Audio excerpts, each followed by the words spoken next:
मेरे साथ इस वक़्त हैं leader of opposition Jammu and Kashmir assembly Sunil Sharma. News 18 से बात करने के लिए बहुत-बहुत शुक्रिया। महबूबा मुफ्ती का बयान आया है, ट्वीट आया है और उन्होंने कहा है कि विश्व गुरु बनना चाहते थे हम। विश्व गुरु तो नहीं बन रहे हैं, लेकिन जो इलेक्शन कमीशन है, इलेक्शन कमीशन मैनिपुलेट कर रहा है इलेक्शंस को। और वेस्ट बंगाल एक उदाहरण है। जो हमारी साख़ है, टीएन सेशन के बाद एक इलेक्शन कमीशन जो है एक इदारा बना था, लेकिन आज की डेट में उसने अपनी रेलेवेंस खोई है और इलेक्शंस को मैनिपुलेट किया जा रहा है। उसमें हम आगे बढ़ रहे हैं, विश्व गुरु कहीं नहीं है। महबूबा जी अब ममता बनर्जी बनना चाहती है, वो बन नहीं पाएंगी वो। जहां तक विश्व गुरु बनने की बात है, भारतीय जनता पार्टी का संकल्प है कि 2047 तक विकसित भारत होगा, हम ग्लोबल पावर होंगे। और जिस दिशा में इस वक्त भारत चल पड़ा है, आप तीसरे नंबर की सैन्य शक्ति हैं, आप पांचवें नंबर की अर्थव्यवस्था है, और लगातार दिन रात भारतीय नागरिक मेहनत कर रहे हैं कि हम विश्व गुरु बने। विश्व गुरु मीन्स कि दुनिया की सबसे बड़ी शक्ति हम बने। उसमें महबूबा जी का कोई रोल नहीं होगा। उसका उलट हो सकता है, लेकिन सीधी दिशा में कोई रोल हो नहीं सकता। इसलिए वो अपना रोल निभा रही है। उनसे दूसरी कोई एक्सपेक्टेशन तो है नहीं। कोई सकारात्मक, कोई पॉजिटिव बात वो करे, देश के हित में बात करे, वो तो हो नहीं सकता। वो उल्टी दिशा में बात कर रही हैं, वो उनको सूट करता है। कश्मीर में दोबारा से वही so called emotional, so called sentimental space ढूँढने की जो तलाश में पीडीपी है, मुझे लगता है कि जिन 4 पे ये टिकी हुई है, अगले चुनावों में ये 4 भी ज़मींदोज़ होंगे, कहीं दिखेंगे नहीं। ये पार्टी ही महबूबा जी और उनकी जो लाडली जो बेटी है, उनके बयानों से ख़त्म होगी। कोई स्पेस नहीं, कोई जगह नहीं है इन चीज़ों की यहाँ पे।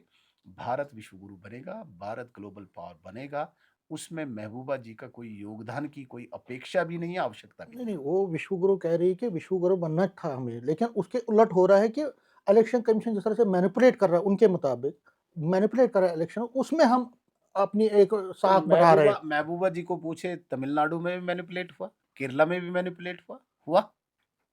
क्यों नहीं हुआ फिर? जहाँ पे हम जीते, वहाँ पे मैनिपुलेशन है।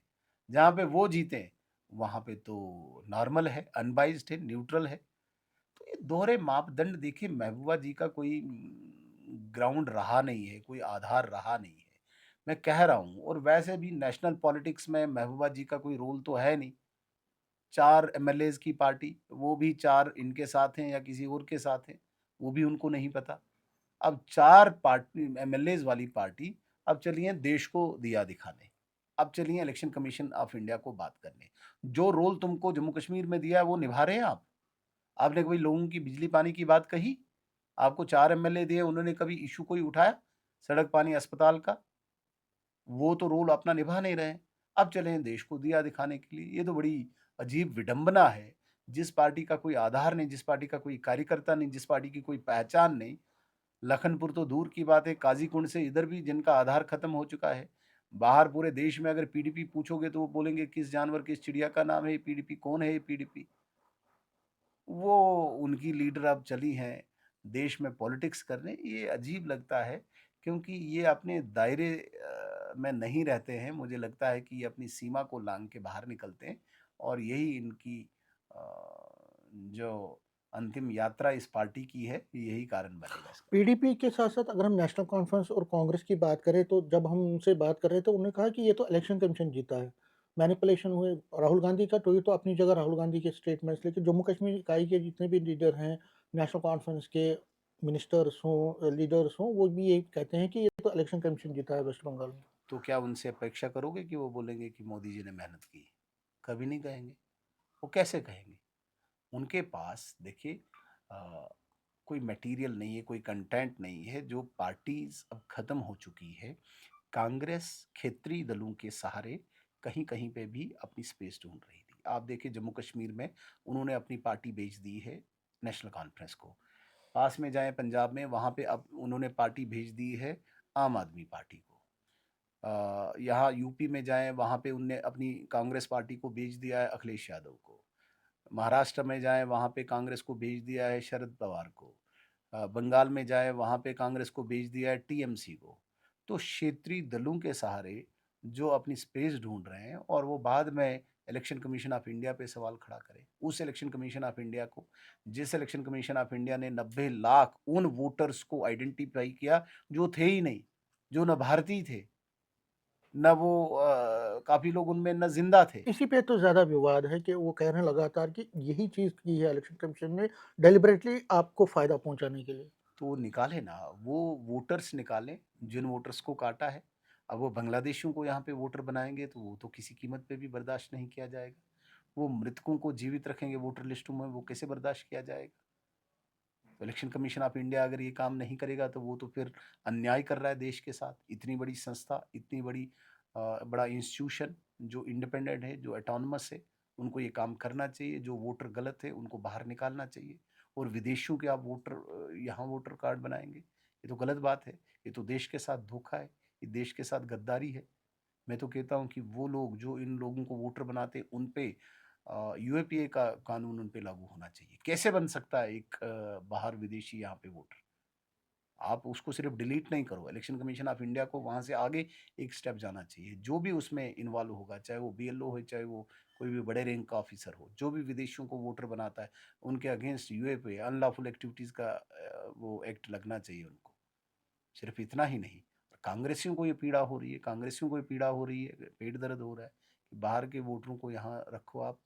क्यों रखो? इसलिए रखो, इलेक्शन कमीशन ऑफ इंडिया अपना काम कर रहा है और हम उसका स्वागत करते हैं। नेशनल कॉन्फ्रेंस के लीडर हैं इमरान नबी डार, उन्होंने अभी-अभी ट्वीट किया है, उन्होंने कहा कि लगता है कि वेस्ट बंगाल में अब मुसलमान जो है सेफ नहीं है। वो कंसर्न शो कर रहे हैं, कह रहे हैं कि अब मुसलमान वहाँ पे सेफ नहीं रहे। इमरान नबी डार साहब को कह दीजिए कि पूरे देश में मुसलमान सेफ है, नेशनल कॉन्फ्रेंस अब सेफ नहीं है। उनको जो अंदर खतरा दिख रहा है ना, वो उनको अब मुसलमानियत दिखा रहा है। मुसलमान सारे सेफ हैं, भारत में सेफ हैं, नेशनल कॉन्फ्रेंस सेफ नहीं है। ये मैं आपको संकेत देना चाहता हूँ। सेफ मतलब आपको क्या जो सेफ आप कह रहे हैं, उसका क्या तात्पर्य है? क्या क्योंकि बहुत सारी तात्पर्य है? खबरें चलती हैं बीच-बीच में कि ऐसा हो सकता है। नेशनल कॉन्फ्रेंस वेंटिलेटर पे है। उनके अंदर ही अंतरकलह शुरू हुआ है। कोई भी राजशाही को अब बर्दाश्त करके राज़ी नहीं। ये शहज़ादगी को अब बर्दाश्त करके राज़ी नहीं, परिवारवाद को एक्सेप्ट करके राज़ी नहीं, इसलिए इनके अंदर ही लावा तैयार हुआ है। अब कहते हैं गम कहीं और का है और कसूर किसी और को ठहराते हैं। गम इनको ये है कि नेशनल कॉन्फ्रेंस अब टूटने के कगार पे है और अब मुसलमान सेफ नहीं है। मुसलमान सेफ है, उनको बोले आप निश्चिंत रहिए। नेशनल कॉन्फ्रेंस के दौर में जितने मुसलमान जम्मू कश्मीर में मरे हैं, वो इतिहास है, वो रिकॉर्ड है। अगर हम एक-एक करके खंगालेंगे, इनको बताएँगे ना, तो रात भर किसी को नींद नहीं आएगी। इतने मुसलमानों का कत्ल इन नेशनल कॉन्फ्रेंसियों ने किया है। इनके दौर में कत्ल हुआ है। सबसे ज़्यादा अनसेफ अगर मुसलमान है, वो नेशनल कॉन्फ्रेंस के दौर में है। आज मुस्लिम इसलिए सेफ है, आज जम्मू कश्मीर का लॉ एंड ऑर्डर भी गृह मंत्रालय देख रहा है, इसलिए। वरना इन 1.5 सालों में कितने मुसलमानों का कत्ल हुआ होता अभी, वो बात तब देखते आप। ये क्या कहेंगे कि भई मुसलमान सेफ नहीं है। मुसलमान अनसेफ तो आपके दौर में रहे हैं। गिनाऊँ मैं नाम? छोटे बच्चे तक आप लोगों ने मारे हैं, कातिल, खून के ये जो हाथ हैं इनके खून से रंगे हुए। ये बताएँगे मुसलमान सेफ नहीं है। मुसलमानों के वो खेरख्वाह बने हैं। कोई इनको एक्सेप्ट भी करता है? मुसलमानी के तौर पे लीडर। ये जो आपने लास्ट में ही पूछना चाहूँगा, ये जो आपने कहा कि वेंटिलेटर पे है, इसके तात्पर्य क्या है? आपको लगता है कि कोई भी टॉपर हो सकता है, ऐसी सिचुएशन हो सकती है? हालाँकि मैं ये मानता हूँ कि आप इसमें कोई रोल नहीं निभा रहे होंगे, लेकिन क्या आपको लगता है अंदर कुछ चल सकता है इसका? आप ज़बरदस्ती शब्द मेरे मुँह में ठूँसते हैं, मैं इसलिए बोल रहा हूँ वेंटिलेटर पे है, क्योंकि जिस प्रकार से 3 दिन पहले आप लोगों ने ये खबरें चलाई कि वहाँ पे कुछ उथल-पुथल हो रही है, उस वक़्त नेशनल कॉन्फ्रेंस की आप हालत देखते, पसीने छूट गए थे उमर अब्दुल्ला साहब के। उनको लगा कि ये राजगद्दी जा रही है, परिवारवाद जा रहा है, शहज़ादे का वो जो तख्ता है वो पलट रहा है, इसलिए मैं कह रहा हूँ कि वेंटिलेटर पे है। न्यूज़ 18 से बात करने के लिए शुक्रिया। कैमरामैन साहिबा के साथ में समीर भट्ट, न्यूज़ 18 जम्मू।